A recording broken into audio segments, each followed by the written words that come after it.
This podcast is brought to you by the North Dakota Petroleum Foundation. From heating our homes and powering our vehicles to cell phones, clothing, and medical equipment, oil and natural gas makes everyday life better. North Dakota Oil and Natural Gas, advancing the possibilities. Learn more at ndpetroleumfoundation.org. In addition to recording this podcast, I also write newspaper columns, and this Christmas season you can give the gift of news and get a special deal subscribing to the publications I publish in. That's the Fargo Forum, Grand Forks Herald, Jamestown Sun, one low price, you get them all. Gift the news, call Santa's hotline at 800-274-5445 and give an annual news subscription for 50% off this holiday season. It's the perfect gift to keep anyone on your list informed. Simply call 800-274-5445 to give the gift of news.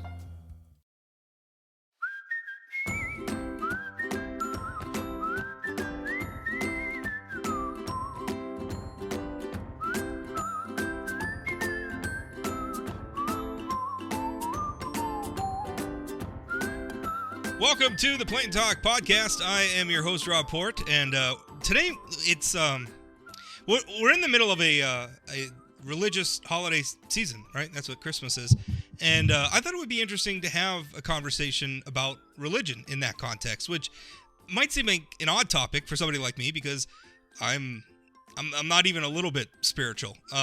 I get weirded out when people do yoga. I don't know what it is. I'm not spiritual at all. I personally was raised Lutheran. My family was raised Lutheran. I am an atheist personally. But not this sort of like strident militant atheist that gets mad at people who have faith. It doesn't bother me that other people are believers. It's just personally, I'm not. But I wanted to have two people on. In fact, two people who work for the same company I do, Forum Communications. They write faith-based columns, Roxanne Salonen and Devyln Brooks.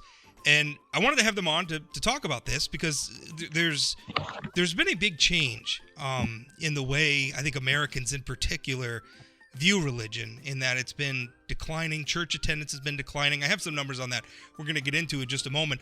But before we get started, I wanted to thank everybody who's been listening to the podcast.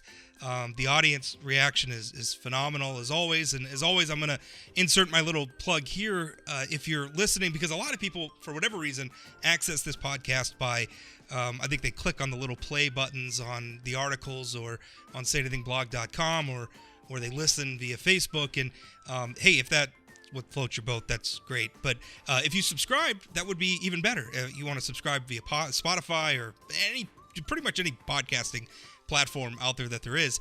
And if for some reason, shoot me an email if you can't find this podcast on your favorite service. But if you would subscribe that way, and also consider leaving a review. That really helps if it's an honest review. If it's a negative review, you don't need to bother leaving that one. No, I'm kidding. Leave an honest review. Say what you want to say. But for now, let's get to my guests. And I wanted to start. I'm reading now. This is from Gallup. This was published in March. Gallup, of course, is a well-known polling outfit. And they've been tracking church membership, like religion and church membership, going back to the 1930s.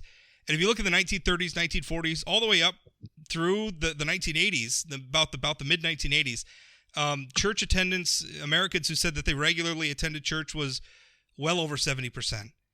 In the mid-80s, we started seeing that slip a little bit, and by the time we got into the mid-90s, that rate really started dropping. It's down to 47% now in 2020 of Americans who say that they belong to a church, a synagogue, or a mosque.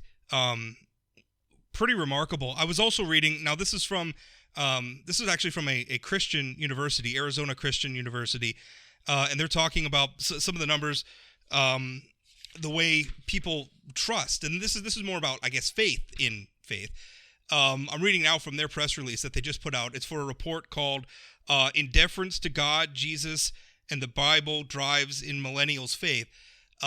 Quoting now from their press release, barely half of those participating, 54%, in the research for the Millennials in America report said they trusted Christian pastors to do what is right or tell the truth, at least sometimes. More than one-third, 37%, said they would not afford pastors even a minimal level of trust, claiming to trust pastors not too often or never. Only 1 in 4 young adults, 26%, said they would always or almost always trust pastors of Christian churches to tell the truth or to do what is right. So let's go to Roxanne first. When you hear some of those numbers, Roxanne, what does it mean to you? What's going on in America? Well, it's not surprising, but I mean, I've been kind of watching those trends for a while, and I have kids, one millennial, and then the other 4 are, right behind there. So obviously I've been paying attention to that and trying to kind of figure it out. But one thing I've done this year is I've done the Bible in a Year podcast with Father Mike Schmitz out of Duluth, and it's really helped me understand, especially looking at the Old Testament and the trajectory of salvation history as told through the Bible, that these things are cyclical and they come and go, and sometimes we get a little too comfortable. Faith, and especially I would say the Christian faith, is a relationship that inherently is one of dependency. I know a lot of people don't like that word. We're a culture of independence. Yeah, I don't like that word. You say that word like a dependency. No, thank you. Mm-hmm. It's a beautiful dependency. It's the kind of dependency, Rob, I can give you, because I know you're a father. It's the kind of dependency that your children have with you. It's a loving dependency. So, of course, the terms always have to be explained, but I think, they can get marred and stuff too. And because it's a relationship, depending on the other relationships in that person's life, there could be issues because, primarily we discover our relationship with God through our parents. And I'm not saying that's always going to work out as adults, because people have free will and they're going to make their own decisions. But that is a crucial first step. It's all, to me, it all comes down to relationship. So there's other factors, there's millions of other factors, and only the people themselves can speak to that. But there's definitely a trajectory, a cycle when it comes to faith, if you look at the whole history. So I think that might be the broad view that should be kept into consideration as we're talking about what's happening. Devyln, your thoughts?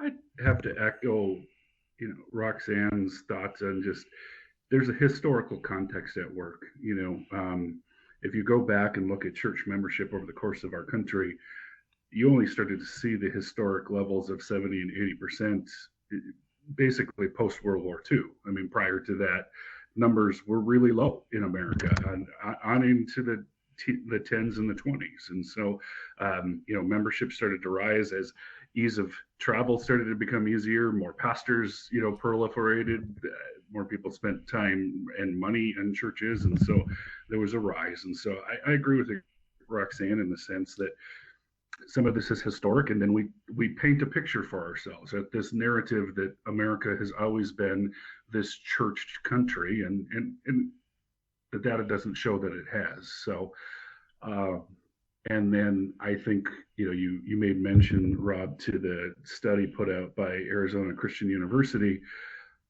I don't think that the numbers of the mistrust that millennials has in faith and religion as an institution are any different than the numbers that millennials have as a distrust in any institution right now, whether that's government, whether that's healthcare, whether that's education, whether that's faith and religion. And so I think part of this is a demographic issue.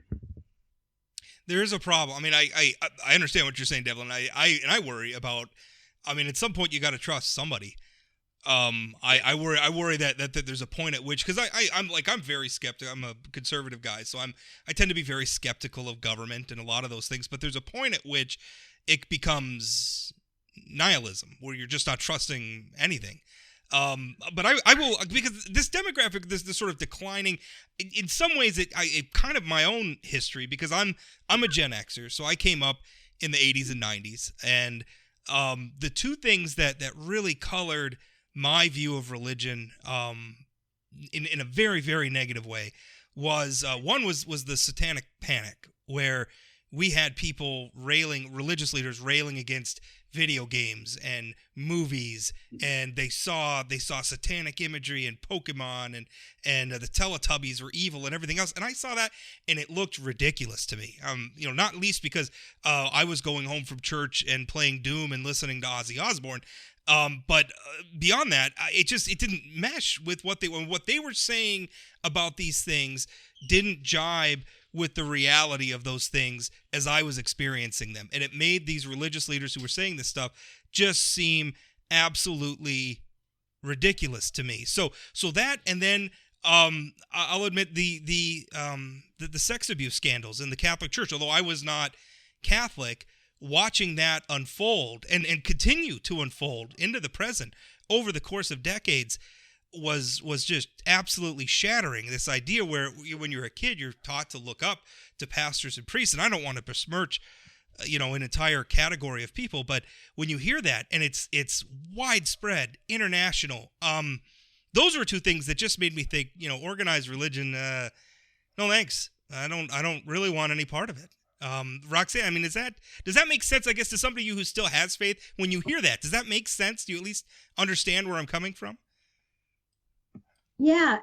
Well, I would say that as these issues erupted, we grieved, as a people of God and as Catholics, and no matter what denomination, there's human beings there, and it's really hard for us to peel back the veil and see what's going on there. It grieves us to no end. But I figured this topic would come up, and as I kind of thought about that, and I didn't want to go down that old let's beat up the Catholic Church for the abuse stuff, because I would never excuse it at all. I distanced myself from it, but at the same time, there's this little mantra: don't leave Jesus because of Judas. And I guess that's kind of my thought there. And the question I had is, okay, those things have happened. Humanity has revealed itself.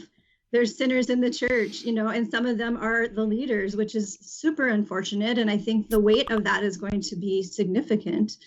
But so I have a question, like, so why are people still faithful despite that? That's a curiosity as much as the question that you pose. Yeah, although the numbers are down, so I mean it's taken a hit. I mean it's taken a bite out of it, but I guess that's maybe the question for you, Devyln, is why do people continue to have faith amidst all of this growing mistrust? I mean, there's obviously something there that still appeals to people. Sure. Well, as a clergy member, I am an ordained pastor in the ELCA, which is a Protestant Lutheran denomination here, prevalent in the Midwest more so than other parts of the country. But as Roxanne said, the church is still made up of human beings who are flawed, and we're still reconciling with the mistakes of our past, the abuse of our past. The abuses of the church don't just go back into the past decades. I mean, they go back centuries, right? And we can't hide from that. We can't run from that.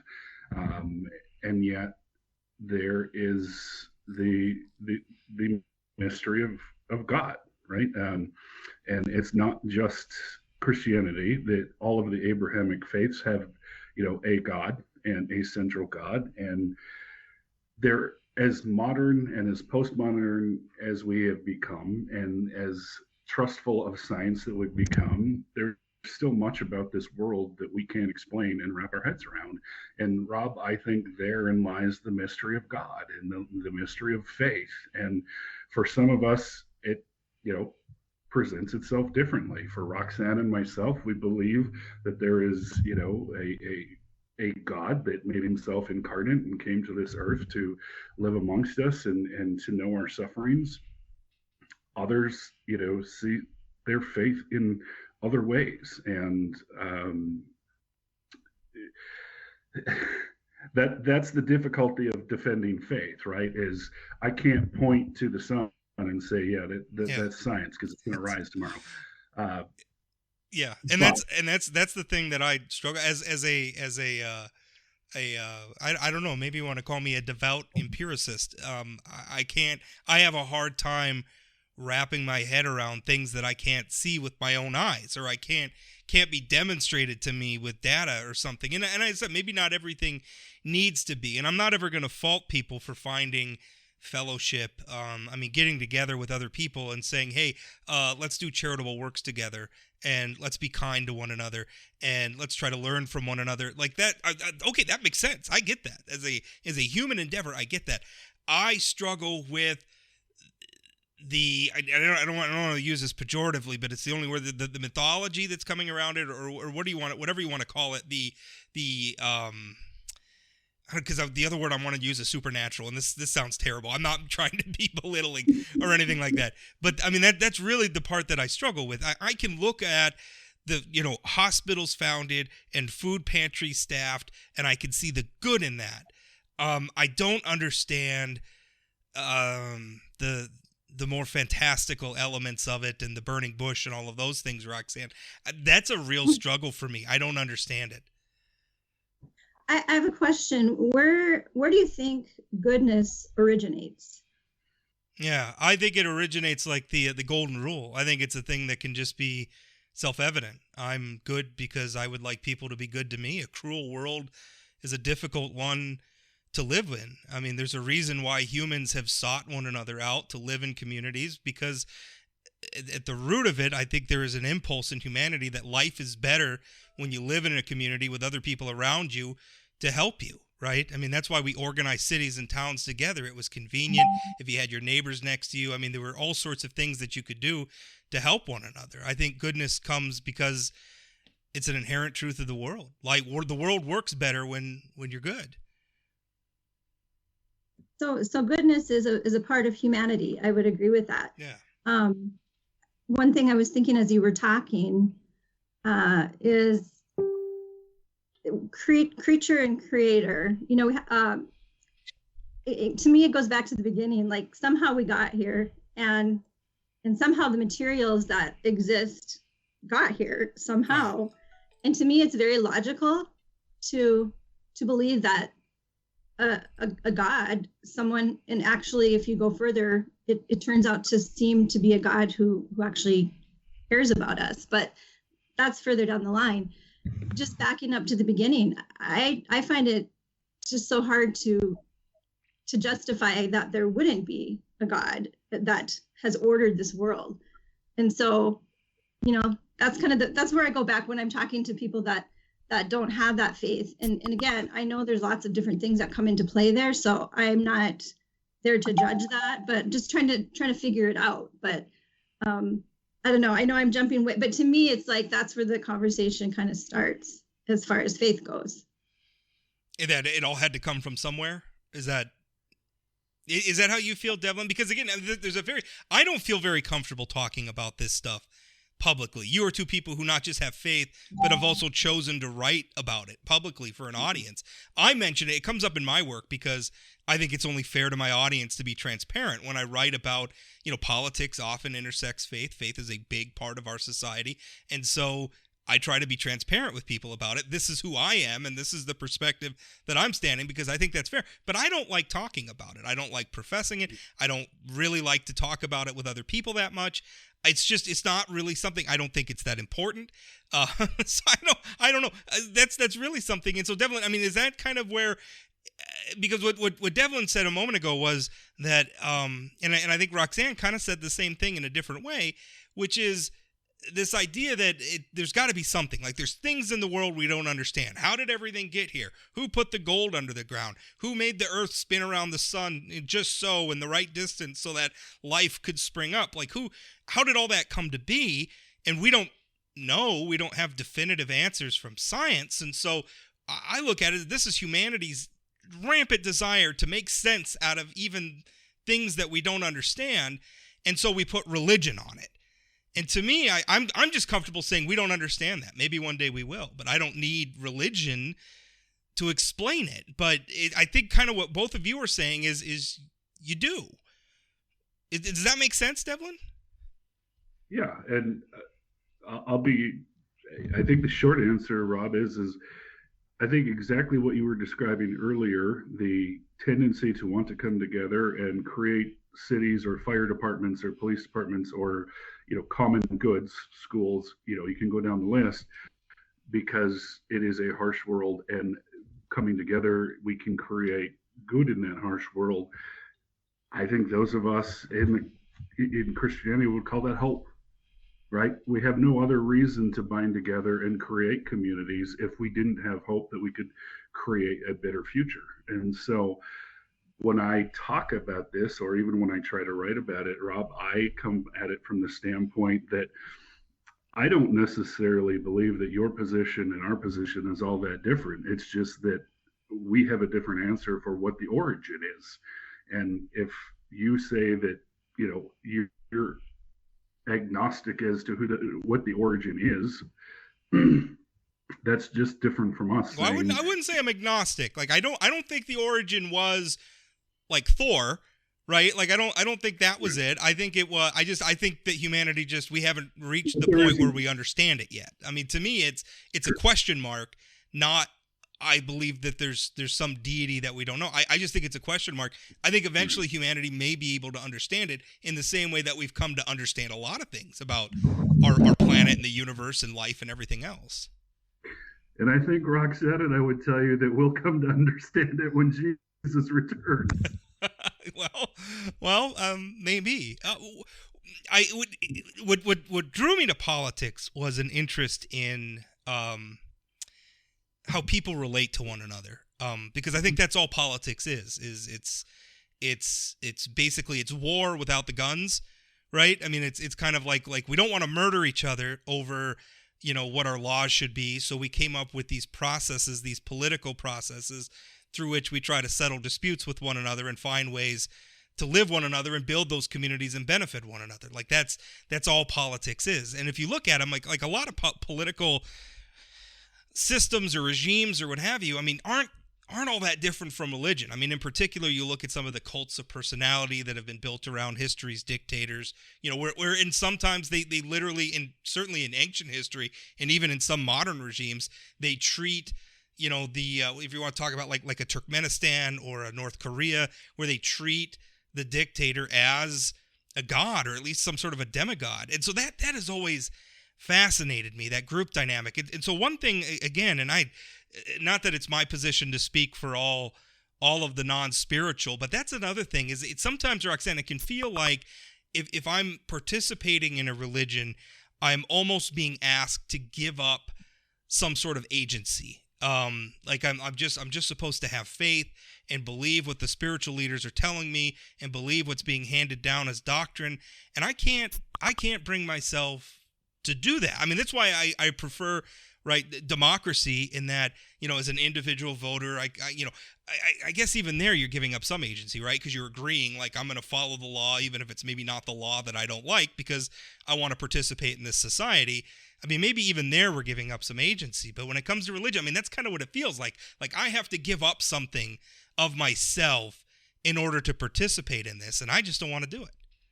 Well, absolutely. Yes, you do. Because the thing is there's a creator and we're creatures. And I know you don't, take that premise. But one of the things, too, when you were talking earlier about, gathering to do good things, and that's all wonderful and it's a part of it. But actually before that is the worship of God. As human beings, there's a propensity to worship God. And it's either going to be the true God or it's going to be an idol. It's going to be money. It's going to be politics. It's going to be any other number of gods that we could worship. And so that's where I would say we all are worshiping something and we all have faith in something.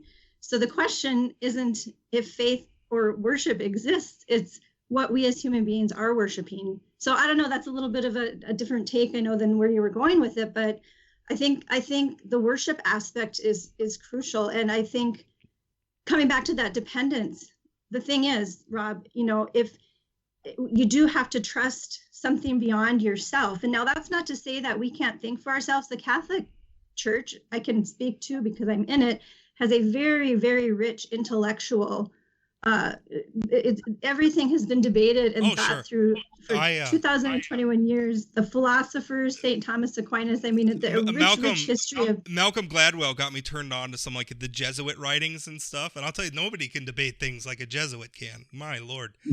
There's a rich history of conversation. I've never felt as a Catholic that I couldn't think for myself. I think that's been apparent in some of my writings. I mean, I'm very forthright about it, but ultimately, yes, I have a spiritual director and when I have questions about things, I defer to my spiritual director and in humility, because I know that I'm a human being Sure. and I can only see certain things. And I trust not just my spiritual director, but other wise people in my life. I have a kind of a motherly spiritual mentor. I have, there's all these different resources that we can go to. It's not just, I don't ever feel like I'm just like turning off my intellect to be a Catholic at all. Yeah, and I hope that's not something that I implied, because and everybody listening to this, I am trying to use, I come from a deep, maybe this sounds weird. I am not faithful, but I respect those who are, and I respect the right to practice religion. Like I'm not like trying to judge other people. There are many paths to happiness, and if this is what makes you happy, fine.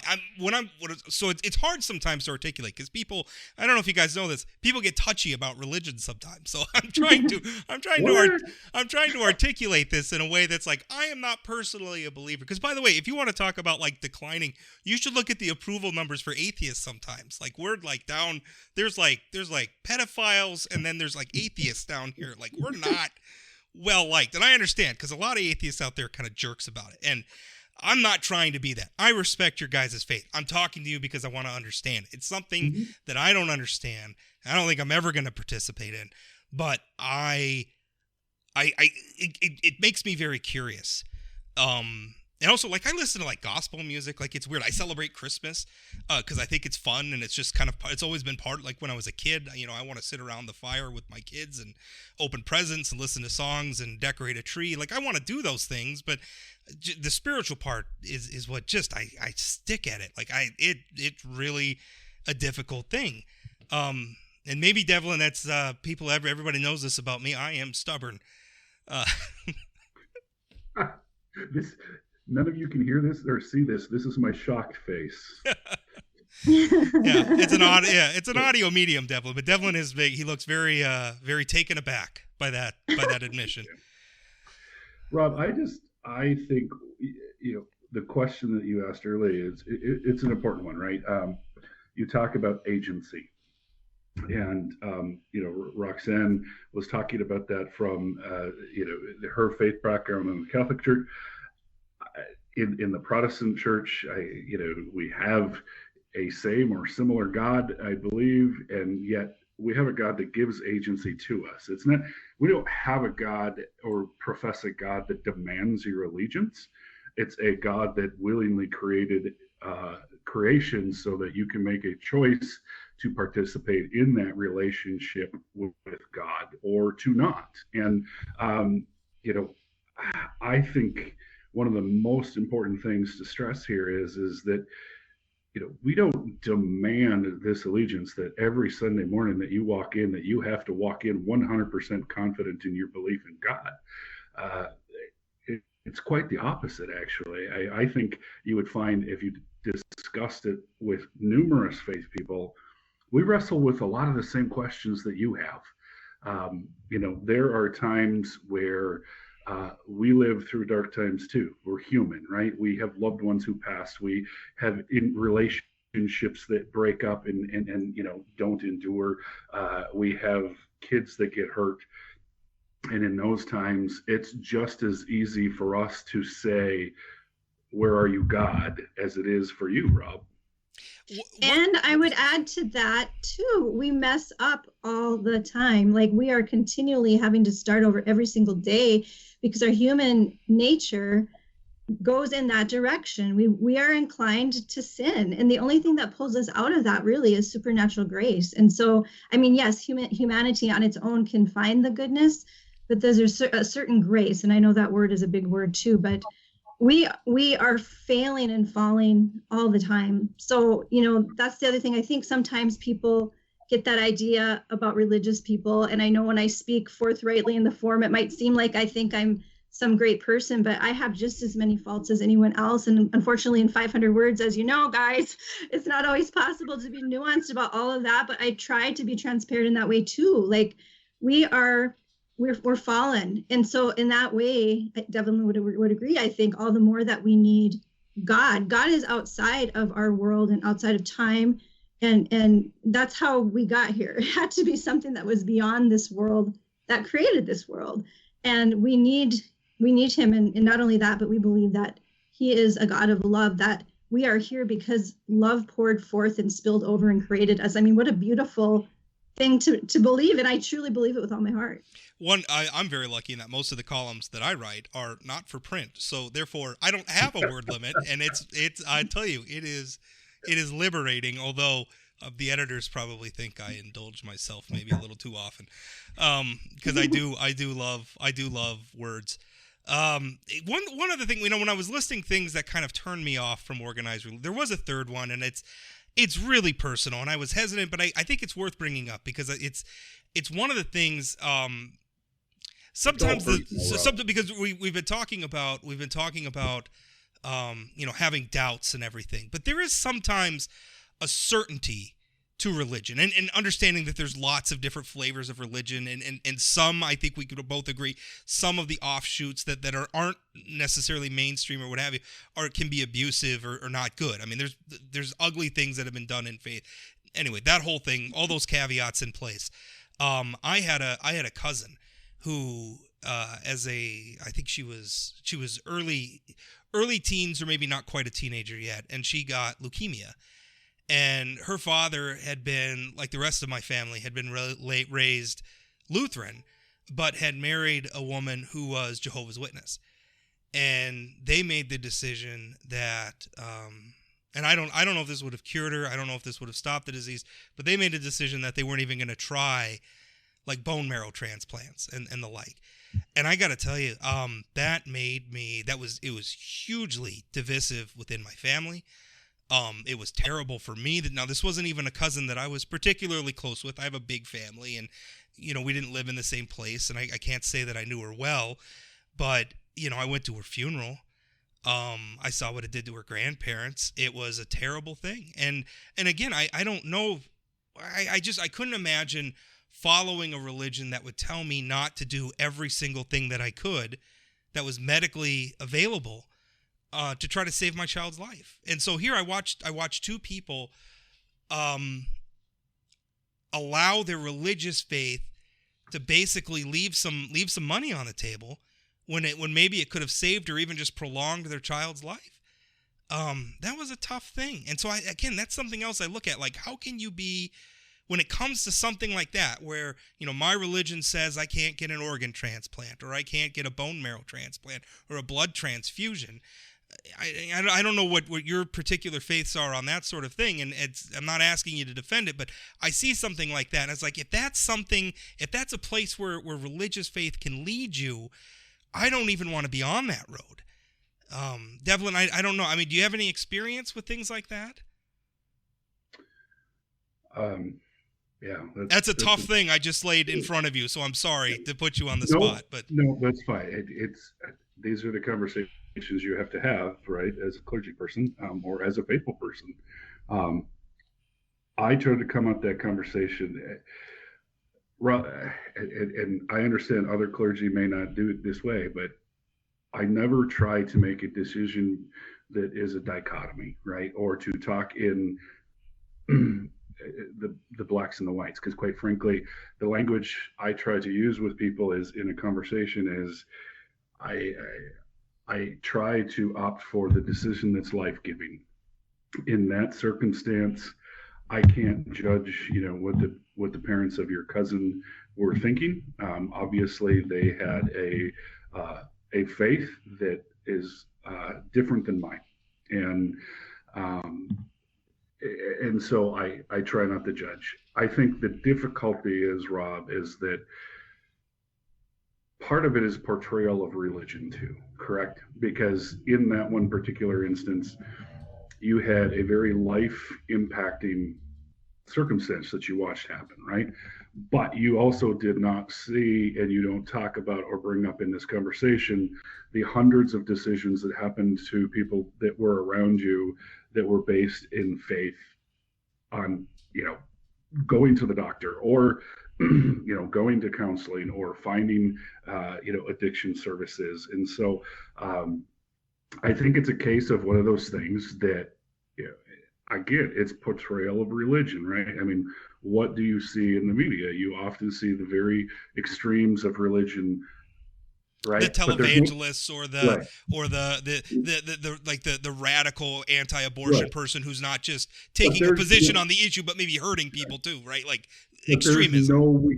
There's no weekly television show about the middle of the road Lutheran pastor that pastors a church in Wolverton, Minnesota, that just is there to preach love and community, right? I mean, and that, I don't mean that as a funny aside to what you're saying. I say that in the sense that it's very easy to pick out the one instance where something impactful impacted you to not desire religion, right? Yeah. Or to see it.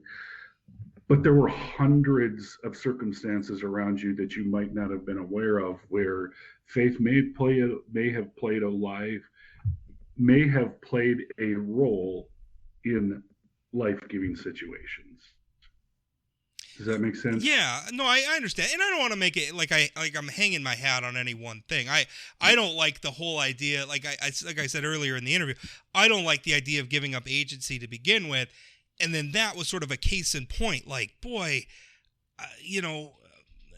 that was tough, and I don't want to. And again, I don't want to view everybody who's religious through that lens. That's not everybody who's religious has those views. But Roxanne, certainly we have a lot of debates like that going on in our society right now.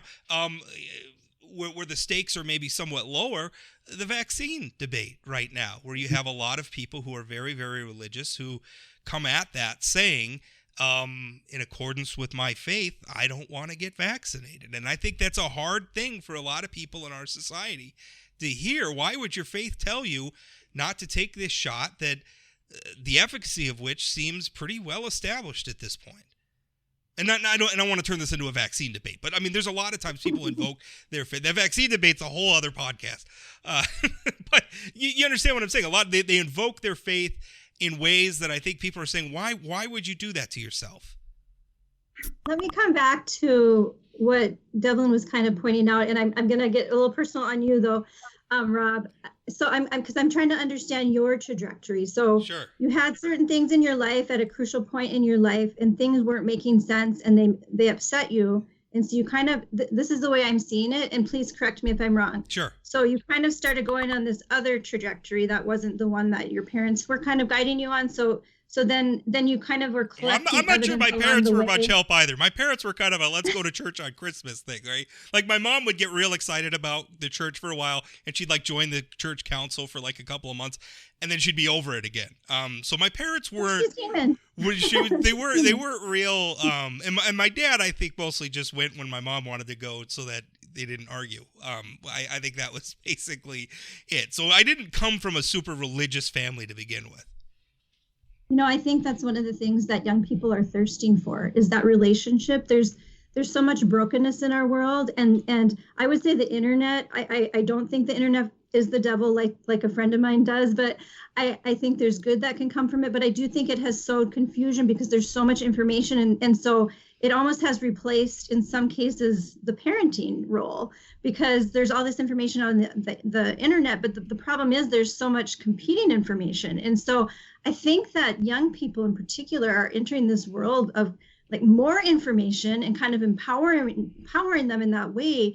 And yet, as far as the depth of that goes, like the wisdom, it's not quite accumulating that way. And I think, even you had shared this article from the Arizona Christian University. At the very end of it, after telling all the bad news of people leaving the faith, it really talked about how depleted young people are and how young people are leaving the faith, and are they happier, I guess is the question I would ask. Are they more joyful? Are they more fulfilled? Is that trajectory away from the faith, how is that working for them? And that's where my heart would be very merciful and not wanting to judge, but wanting to draw them back and try to figure out how can we offer this love that we have felt has been given to us to young people that are hurting. That's the way I see it. I see sometimes, like on Facebook comments, or when people are, sometimes people will say that they're praying for me, for some reason. Like when I was sick, I had COVID last year, actually around this time. Ended up in the hospital for a couple weeks, and lots of people offered their prayers, and people always ask, like, he's an atheist, what are you offering him his prayers for? And I always admonish them, like, why would I be upset that somebody in their way in their custom is offering me a nice sentiment or well wishes or however you want to say that. I don't begrudge anybody. I welcome it. Please pray for me all you want. I don't know that it's going to do any good, but please, if it makes me feel good that you're thinking of me that way. So, why that's not a bad thing. And so I understand. I think that's the Christian or the religious impulse to want to share this thing that gives me feelings of stability and safety and hope and joy. I want to share that with other people. But I think sometimes, Devyln, it can come off as, don't try to convert me, right? Like, don't, like that really, like, I don't like it when people come and knock on my door and try to convert me. Like, just don't do that. Sure. That's tough. Well, I'll tell you, Rob, I mean, so I've been at the church that I've been at. In fact, yesterday, we had the 5th annual meeting that I've been a part of. So I've been there, going on. I'm entering my 5th year with them, and I was blessed enough that they called me as their pastor in October, and I'm, so I'm duly ordained, and I'm their called pastor. I will never tell you that I'm out to recruit you, Rob. I will stand in front of a congregation and I will preach God's love. And I hope that in my daily interactions with me, whether you see me at the church or whether you see me in my day job here at the Forum, quite frankly, I hope that you're seeing something into me where I'm shining Christ's light. And, whether you see that just that in your reflection, you see me as a good person and that I have a moral value set that you appreciate. I may call it something different than you, but I think it's one and the same. Yeah, I read both of your columns because, again, like I said, I'm curious about it. And I mean, listen, I move in conservative political circles where everybody is pretty religious, which I think people have always thought that was kind of odd about me. Here I am, this conservative, and I'm palling around with very, very religious people, and I'm an atheist, and I don't know what to say about that. I'm a square peg in a round hole in that way. But Roxanne, how do you feel like coming as somebody who's religious and understanding there's the whole spectrum of faiths and everything, but how do we, if this is an important institution for us to have, and I will say this, as an atheist, I do think churches are an important institution in the same way that a lot of things we've lost. I mean, I don't think it's such a good thing that like the Moose Club and the Elks Club and a lot of these other organizations where people came together and they did good works together and they had fellowship together, even outside of a religious context. We've lost a lot of those too. And we have a crisis in humanity where we're just not talking to each other anymore. So I think all of those things we've lost, church included, is a problem. And so acknowledging that this is an important institution, how do you win back my generation and the younger gen? I'm a Gen Xer. I'm right on the cusp between millennial and Gen X, believe it or not. I'm either a very old millennial or a very young Gen Xer, however way you want to look at it. But how do you win us back? I think Devyln had it right when he was kind of describing just now what he would prefer as far as your approach to him. And I think, well, first of all, before I go into that, I have to chuckle because you were saying you don't like people coming to your door. Guess what? Me either. I don't like it when people are trying to convert me. Like, no, stop. Like no, I'm reading the latest Neil Stevenson. You leave me alone. Yeah, I mean, I'm happy to have a conversation, but don't think for a second. And I've had people. There was a Jehovah's Witness that. And again, I love all people, but she was slyly trying to convert me on Twitter. And it ended at some point when she realized, I think, how firm I was. But so I don't think that hitting people over the head is ever going to work. I mean, it is a free will thing. And we would woo people by love. And it's really, and in this world of conversations and discussions and all of that, we lose so much of that. To me, it's how the fruits of our actions on a daily basis and our merciful actions towards others is it. That is all we have. And it's very humbling, actually, because our conversations, my things that I write about in the forum, they're just going to have a little drop. Maybe someone will be at the right point and maybe I'll convince someone of something, I don't know. But for the most part, we're just witnesses. And we witness through our life and our love, and that is it. It's very humbling because we really can't convince anyone of anything through our words. It's more just how we act in our daily life, and that's it. And again, we mess up in that, so we're prone, to be judged by others in that, because we're human too. But hopefully, consistently, if we are tapping into the sacraments and the grace that comes from that, we will consistently, hopefully, live out something that is a model to others. In the Catholic Church, we have all these saints and their stories, and I just love stories. And there's such a, people that in World War II, gave up their life. There's a Saint Maximilian Kolbe who, there was a father that was going to die, and he had children, and he said, let me take his place. To me, the Christian life is my life for yours. That's what Christ modeled, and that's what we're supposed to model. And it's only in the modeling and the living that we can attract anyone. I will say this about the Catholics: you guys have the best architecture. It's fantastic, and also like with all the saints and everything, it's almost like the Marvel Cinematic Universe a little ways, right? You got all these different saints who did all these things. They got all these stories. I'm probably being terribly down. I'm not blasphemous. I'm not meaning to be insulting, but I mean the story, like the Catholics got going, right? The Catholics are like the heavy metal of religion, right? I mean, it's awesome. I think it's the feast day of St. Lucy today, and she's the one that has the plate of eyeballs. I mean, there's crazy myth, and a lot of it is just they were passed down before the written word, and this is how people orally transferred the faith. And so some of it is true, some of it isn't, but it's their fidelity to Christ is what we look at. The one thing I do like about Lutherans, though, is they get things done quickly. There is nothing that Lutherans can do in 15 minutes that Catholics couldn't do in an hour and a half. That's just my observation as somebody on both sides. Devyln, how do we get people interested in religious again? Yeah, and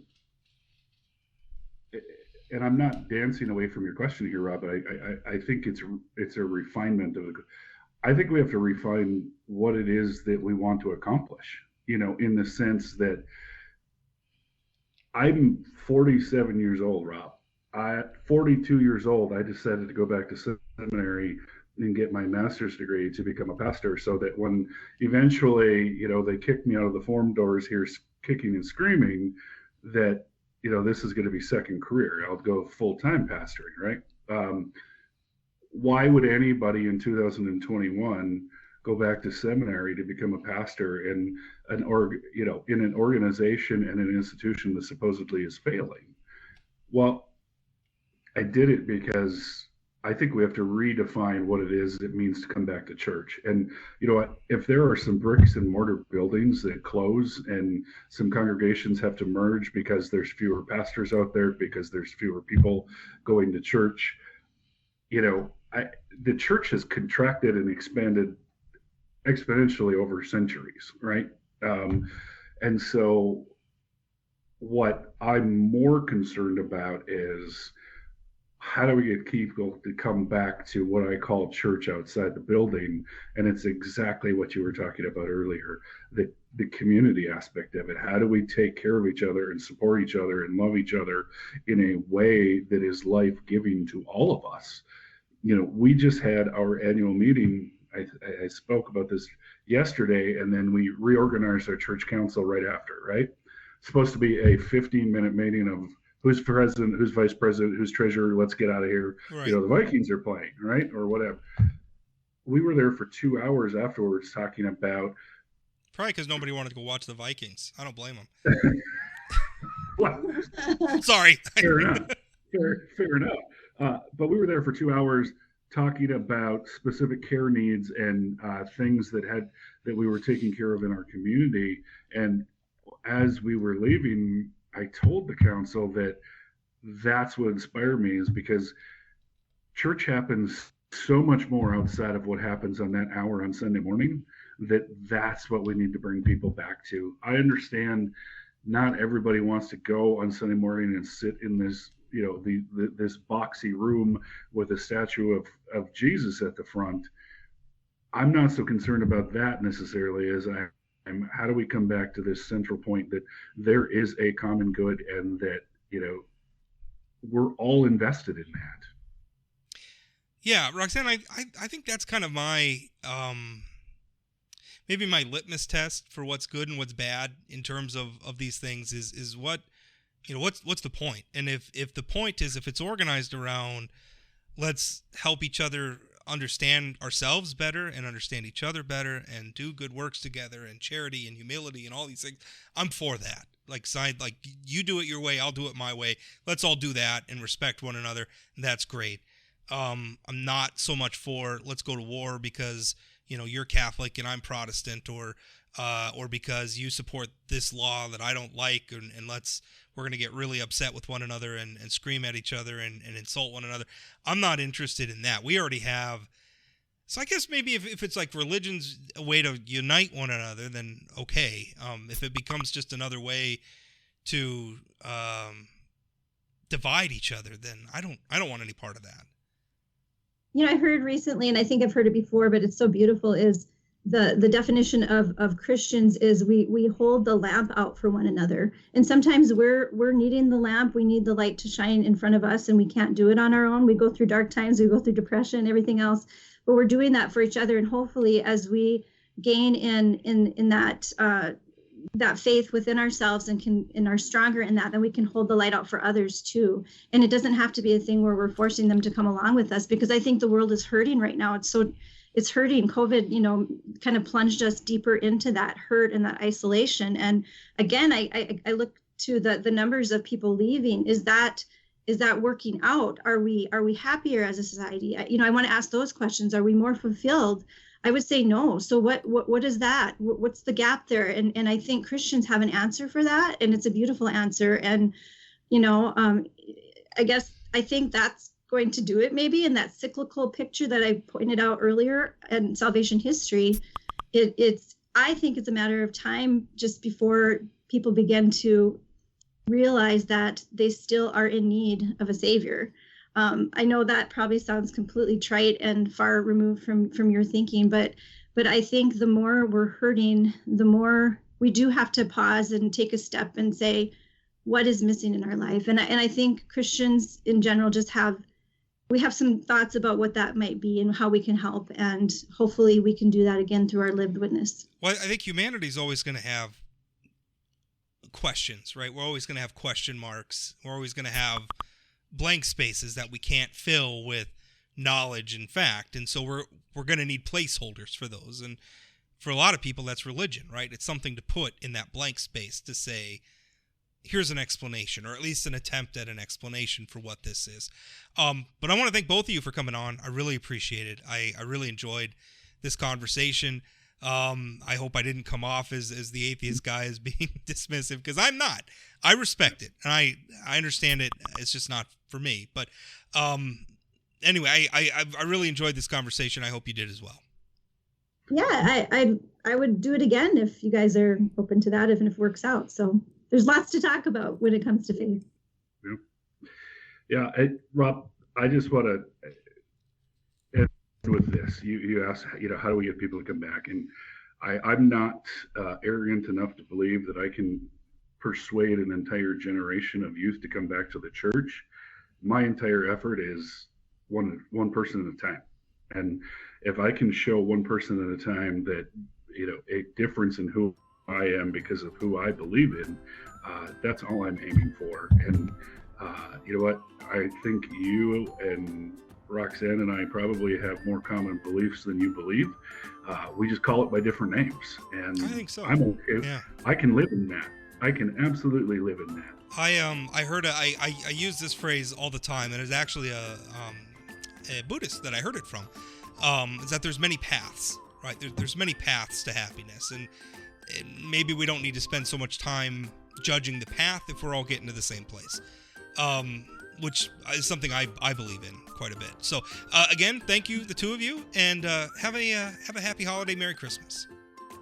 Thank you. You as well. Yeah, Merry Christmas to you, Rob. Let's do this again.